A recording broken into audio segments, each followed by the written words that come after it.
దేవునికి వీడుగా ఇప్పుడు కూడా గారం కలిగే గారమ్మా గారం కలిగే అన్నాడా గారం కలిగే దేవుని బిడ్డల్ని ప్రేమిస్తూ వారిని సమీపంలో ఆయన అందుతూ ఉంటాడు. బిడ్డ చూసుకోవడం తప్ప దేవుడికి పెద్దగా కలిగి ఉండదు. దాన్ని ఆలోచించుకోవడలా ప్రపంచపు వాడు అంటే వాక్యం. దేవుని ఆలోచించావాలా దేవుని ఆలోచించినప్పుడు దేవుడి కృపగలిగి కట్టాలి వారిని ఓదార్చడానికి వారిని తెలియజేయడానికి వారిని తృప్తిపరచడానికి చేయవలసినంత చేస్తూ ఉంటాడు. అంచేత ఆయన అన్నాడు జనం నాకు ఏదో అని నువ్వు జాలిపడుతుంది అన్నాడు. ఆ పిల్లలు ఖర్చు పెడుతున్నారు ఐదు ఖర్చు పెడుతున్నారు వాళ్ళ కష్టాలు తొలగించడమే నా పద్ధతి అంటాడు. డబ్బులు కష్టాలనే లేకుండా కష్టాలనే అభిప్రాయం ఉన్నాడు. ప్రతి ఖర్చుమే ప్రతి కార్యంలో కూడా మొత్తమే ప్రతి దాంట్లో దాన్ని పెంచడానికి దీనికి లేకపోతే అపవాదే నీరు నీరు దేవుడు అన్నాడు అతనేడా గాయపడి వాదాక్యం అని అంటాడు. మరి అతను అంటాడు అంటాడు రాజ్యమా మరి చూడదు అంటే ఏదంటే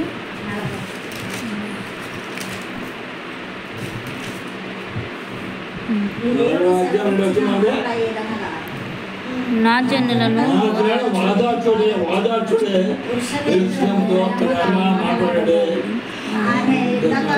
సమాప్తమాయను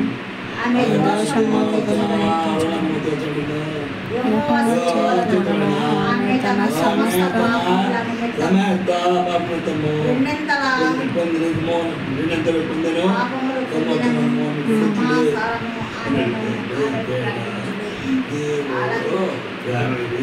బాధపెట్టా మీద మాట్లాడుతున్నాడు మోదాడుతున్నాడు. ఆడుకుంటుంటాయి ఆడుకుంటున్నా దేవుడు సాయం చాలా అవసరం. ఇద్దరు దేవుడు సాయం లేకపోతే ఏమి కాదు. సాధారణ వెళ్ళిపోతాం వెళ్ళిపోతాం వాడు ఆకు ఎక్కువ ఆడికే సాధారణ ఆకు ఎక్కువ లోకమంతా సాధారణ అధికంలో ఉంది. దేవుడి వల్ల మనము దేవుడిని కూర్చోం భక్తులు ఉన్నాం. అంతే అన్నాడు ఆకాశమా వచ్చదులు చేయము అన్నాడు.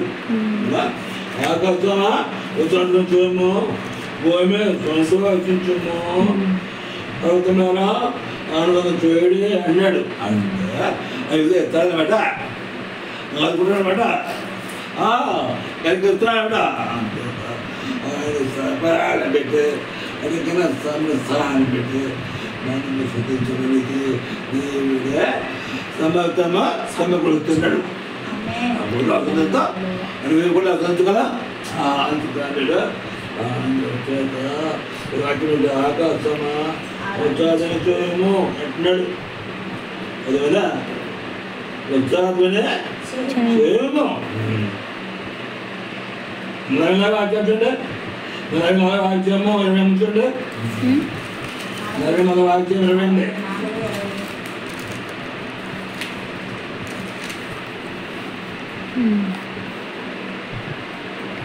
కోరేషుతో నా మంద కాపరి నా చిత్తమంతయు నెరవేర్చువాడా వేసుకంతో నువ్వు కట్టబడుకున్నాయో దాని ప్రాంతి వేపున్నాయో నువ్వు చెప్పుతున్నాను. పోలీసులే రాజు కూడా దేవుడు అవసరమయ్యాడు. రోజుకే దేవుడు అవసరమయ్యాడు. మిత్రుడా మిత్రుడే అటువంటిదిగా అందరికీ దేవుడు అవసరమే. అందుకుంటా కాపాడే అత్యుత్తమ కూడా మనము దేవుడి చిత్తం ఎంత నెరవేర్చేవాళ్ళేమో ఉండాలి. కూడా ఆ చిత్తవంతు నెరవేర్చేవాడుగా ఉన్నాడు. మనం కూడా దేవుడి చిత్తాన్ని కనిపించేవాళ్ళు అన్నాడు. ఆయన ఆజ్ఞ పాటించేవాళ్ళేమని ఉండాలి. చేత ఇక్కడ ఇక్కడ ఏం చెప్తున్నాయంటే చూడండి, సీమ అంటుందంట, సీమ అంటుందంట యోహాను విడిచిపెట్టాడని అనుకుంటున్నది. యోహా అనుకుంటున్నాను. అయితే 29 అయితే అనుకుంటా కాదు కానీ ఆయన పిలిచి ఉంటుంది. నేను పిలిచలేదు, విడిచిపెట్టలేదు. శివనే దేవుడు మర్చిపోయిందామా అంటే మనమే దేవుడు మర్చిపోతున్నామా? చాలామంది వ్యక్తులు కూడా బాగుండగానే దేవుడిని మర్చిపోతారు. బాగు చేసిన దేవుడు చాలా ఇంకా అనుకుంటారు. డాక్టర్ వైద్యం చేస్తాడు, మోహం తెచ్చుకొస్తాడు. అయితే డాక్టర్ వేరు, దేవుడు వేరు. జీవాసులు ఇప్పుడు ఉంటుంది. డాక్టర్ అయితే పెట్టుకుని మోసం చేస్తాడు, దేవుడు మనం ఉచితంగా మోసం చేస్తాడు. అంటే దేవుడిని మనం మర్చిపోడు. దేవుడు సామం ఇప్పుడు అవసరమా? జీవితాంతరమా అవసరమా? ఈ జీవితం తర్వాత మన దేవుడు అవసరం. జీవితాంతం అవసరమా? దేవుడు ఎవరు కదా ఇది అవసరం. రాగంలో దేవుడు ఉంటాడు, ఈ క్షేమ దేవుడు ఉంటాడు. అంటే మనం దేవుడికి మనకి ఎంత శీలం ఉండదా, సన్నిధి ఎంత ఉండదా, క్లోజ్గా ఉండదా.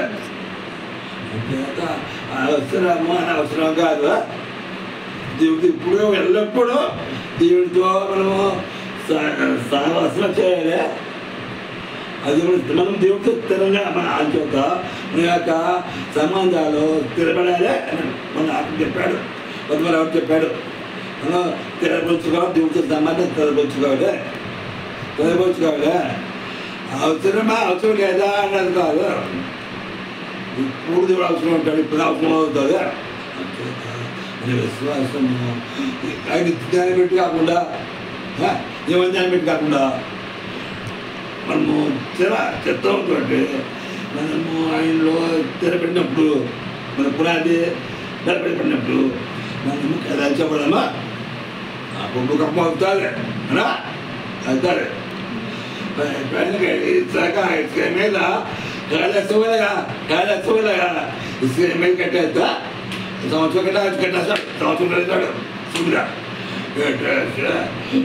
నేనే కర్తకమా నేనే కాళేశ్వరానికి 30 నెలల పక్క సంవత్సరంలో రికార్డ్ టైంలో కట్టేస్తాను గొప్ప చెప్పున్నాడు. నీకు ఇంతలా నేను ప్రతినిధించాను అన్నాడు. గొప్ప చెప్పాడు, సంఖ్య చెప్పున్నాడు. నేనేమంటారు 5,000 రూపాయలు ఇప్పుడు మాట్లాడతారు. అందులో ఇచ్చారు అంటే ఇసుక మీద పునాది లేదు. ఇప్పుడు పునాది తీసుకున్న ఇల్లు ఉంటాయి, ఇంత సుమాది ఉంటుంది, ఇంత సుమారు ఉంటుంది. పునాది లోతుగా ఉంటే భూకంపం వచ్చినప్పుడు అదే పొలపడదు అన్నాడు. ఇసుక మీరు కట్టాను విశ్వాసము, ఇసుక మీద కట్టినాడు ఉండకూడదు. బండ మీద కట్టట్టు తిరుగుతూనే బండ మీద విశ్వాసము తిరగా ఉన్నప్పుడు తిరుగుతూనే బండనే ఏ ప్రపంచం ఏ శక్తి కూడా కలపలేదు. దాని మీద మన యొక్క బతుకు, మన గృహము, మన ఆలయము, మన విశ్వాసము దాని మీద నియమించుకున్నప్పుడు ఇంత బాండ్లు వచ్చినా, ఎన్ని భూకంపాలు వచ్చినా మనము కథ చూడమా. ఆకాశంలో తొలగిస్తున్నప్పుడే కూడా అన్నాడు. అర్థం కదా మాట ఉండదని చెప్పాడు. ఆకాశంలో విలువని మా మాటలు ఏమాత్రం విలువించు దేవుడు మాట్లాడినారు. నమ్మకం ఉంచుకుని ఆయన మాట మీద స్థిరమైన విశ్వాసం పోయినప్పుడు ఏ వ్యాధి, ఏ వేదన, ఏ ప్రకృతి విపత్తు నేను చేయలేదు. చుట్టూ ఉండే కొంచెం వేస్తే పడతారు కలిపి మనము గొప్ప బాబుగా ఉంటాము, గొప్ప సమస్యగా ఉంటాము. అంతే ప్రభు స్త్రీ గర్భంలో పుట్టిన బిడ్డను నిరంతకుండా తన చెట్టు మీద మలుచున్నా వారిని మలుచుదు కానీ నిన్ను మరవచ్చుకున్నాడు. నిన్ను మరవడా నీకు అంతా మరవదు. నీకు కావాల్సిన సమకూరు ఇస్తానా, నీకు కావాల్సిన విశ్వాసం ఉండాలి, మర్చిపోకూడదు. మర్చిపోతున్నారు బాగానే ఉన్నారు. ఆ విశ్వాసం అలాగే ఆ పిచ్చి కూడా పవర్ పెడితే దేవుడి విషయంలో వాటి మీద విశ్వాసం విషయంలో పత్రం ఉండకూడదు అవునా ఇదే ఈ సమయం వ్యర్థం కాదా వ్యర్థం కాదు ఇది అమాయకం కాదు జ్ఞానం ఇది చేతుల మీద చెప్పి ఉన్నాను ఇస్తావా మీ స్నేహితుడు విడిచిపెడతాను మళ్ళీ దూరంలో మర్చిపోతాను మళ్ళీ నేను మన సోదరులు కూడా సాధన చేసుకోవచ్చు కానీ వేస్తయ్యా మనకి ఎదుగుతుందా సాధన చేసేవాడు వ్యక్తుడు కూడా నన్ను బాగు చేయలేడు కానీ చేస్తే మాత్రం వదులుతాడు వెంటనే వదులుతాడు కుటుంబం వదులుతాడు గుండె వదులుతాడు గుండె వదులుతాడు ఎందుకు వదులుతాడు అక్కడ ఎవరు చెప్పుకున్నారంట చైనా ప్రెసిడెంట్ రష్యా ప్రెసిడెంట్ మాట్లాడుకుంటున్నారు 50 సంవత్సరాలు బతికితే ఎలా ఉంటుంది మనం 20 సంవత్సరాలు మనం కూర్చున్నామా ఇంకా 150 సంవత్సరాలు బతికితే ఈ చైనానే ఈ రష్యానే నన్నే పరిపోయి ఉంటామా ఎలాగా అది ఇప్పుడు 150 సంవత్సరాలు చూసుకోమన్నా అంతేత గుండు పడైపోతా గుండు చేసి గుండు పెట్టుకోవాలా పువ్వుతో పడైపోతా పువ్వుతో పెట్టుకుందామా గొడవ పడైపోతే గోడ మీద పెట్టుకుందామా పడైపోతే గొడవలు పెట్టుకుందామా అలాగా మనం 150 సంవత్సరాల దాకా వదిలితే అలా ఉంటుంది అని చెప్తున్నాడు ఎందుకంటే అది తీసుకెళ్ళి నీకు వచ్చింది అదే మైక్రోఫోన్ చిన్నది ఉంది అది లాగేసింది మాటలు కిమ్ ఎవడో కొలిజా ప్రెసిడెంట్ తీసుకుని ఎవడంట నెమ్మదిగా విన్నాడు ఒకసారి పడ్డా కానీ అది లాగేసింది మైక్రోఫోన్ లాగేసిందే అంటే వాళ్ళతో 150 సంవత్సరాలు చూద్దామనుకున్నాడు కానీ ఏసేను మనము ఏసేను అనుకుంటే ఈ జీవితమే కాదు రాజు జీవితం కూడా ఉంటుంది కాబట్టి మేము 1000 సంవత్సరాలు కాదు 1000 సంవత్సరాలు అంటే లైఫ్ అంటే జీవితమా చావులేని జీవితమా అదేనా ఈ నాయకులు వాళ్ళందరూ కూడా రూపాయలు పొగేసి తెచ్చుకునే వచ్చిపోయి నాకే పోతున్నారు కాబట్టి ఇది తర్వాత జీవితం లేదు దానికి కూడా జీవితం ఉంటే కాలిపోతాం కదా కాలిపోతామే నువ్వు తర్వాత అవి రాదు కాదు అయితే విశ్వాసం ఏంటంటే దీని తర్వాత మేమా శ్రీరామంతో నిత్యోద్యోగమే ఉంటుంది అంటే స్వభావమైన జీవితం ఉంటుంది దేవుడు చూపించాడు 20 చూపించాడు వెళ్ళిపోయాను వెళ్ళి వచ్చాను నేను ఎడిగే 5 వస్తాగాలి వచ్చాను నేను ఇంతమంది చెప్తున్నా మీకు పద్ధతి వచ్చాను ప్రభు చూపించాడు వాటికి వెళ్ళలేదు ఇది పద్ధతి వస్తూ పెట్టాలి ముందే వెళ్ళి హైదరాబాద్ స్టార్ట్గా ముందే చిన్న కావలేదు అన్నాడు ఇస్తయ్య వెళ్ళి హైదరాబాద్లో రాజమండ్రిలో నా ఊరించి సేవ చేయన్నాడు సేవ పెట్టుకున్నాడు దేవదాం అలా ఎక్కువ అని చెప్పి తమ్ముడు చూస్తాను అక్కడ 5 గంటలు ఉన్నాను 5 గంటలు ఉన్నాను చూసాను అంతే ఇక్కడ 150 సంవత్సరాలు కదా వేల సంవత్సరాలు చావు నేనే అంతము నేను అన్నాడు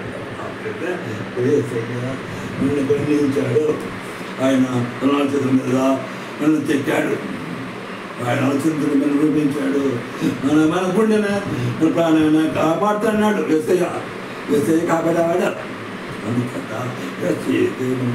ప్రథమ తాంబూలం ఇవ్వాలి ప్రథమ స్థానం ఇవ్వాలి ఏమీ కాదు వెండి బెంగాలి కాదు ఇది కావాల్సింది యేసు ప్రభు యొక్క కృప కావాలి కృపకు ఏం చేయమని చేయాలి అంచేత మనం దగ్గర వాడు ఎంత ప్లాన్గా ఉంటాడో ఎంత ప్రభు చూస్తూ ఈ వాక్యం అంతా ఆసూచనంగా వచ్చేది అంతా ఆసూచనగా వచ్చేది కాబట్టి ఇక్కడ దేవుడు ఈ వాక్యం చూసినట్లయితే అంటే 23 కీర్తన కీర్తనముడు యాకోబు యాకోబు యాకోబు నిన్ను చూచాడు ఇశ్రాయేలు నిన్ను ముచ్చినవాడు వీడు ముస్లించున్నాడు చూస్తున్నాడు నిన్ను మోసించి ఉన్నాను నిన్ను మోసించి ఉన్నాను భయపడుతున్నావు పేరు పెట్టే నేను ఉన్నాను నువ్వు నా కొడుకు అని చెప్పు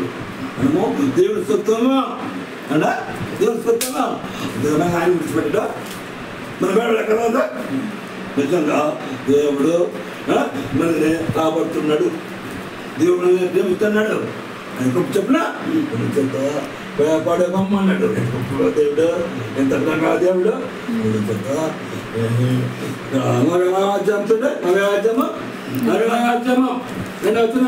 కీర్తనలు అంటే నియమించి నీకు సాను చేయబడినయో చూస్తున్నాడు చూడు ఏకోబు నేనేపును భయపెడుతున్నాం ఇప్పుడు నీళ్లను నిండిన భూమి మీద ప్రవాహమును కుమ్మరించదను ఈ సంతతి మీద ఆత్మను కుమ్మరించదను నీకు పుట్టినవన్నీ నేను ఆలోచించదను అని నీరు అయితే అంత రాకుండా అప్పుడు నీరు లేదు ఐదవదిలో నీరు బోరకు నీరు లేదు ఇంకా రోజు వాడు ఇంకా వాడు బోర్ లేచాడు కానీ అర్థం లేదు వచ్చేది కానీ దేవుడు ఇప్పుడు వచ్చింది ఇప్పుడు ఇప్పుడు భూమిల వల్ల దేవుడు సాగు చేయకపోతా దేవుడు ఇస్తాడు కలుస్తాడు నీరు ఏమితో ఉంటావు ఇదిగా దేవుడా ఎందుకు చేస్తావాడా నన్ను వచ్చాక భయపడుకుని చెప్పాడు అంతేక నన్ను విగ్రహాలు వచ్చి పెట్టా విశ్వాసం కర్త దాన్ని కొనసాగించుకోండి కూర్చొని రక్షణ పొందాలి అదేవిధంగా ఊరింపులు కాదు విగ్రహాత్మలు కాదు ఆచార్యాలు కాదు జమ్మతోడు ఆవిడ చూసుకునే వచ్చి ఆయన విశ్వాసం మన మందిరము దేవుని మోదము పంచుకున్నాం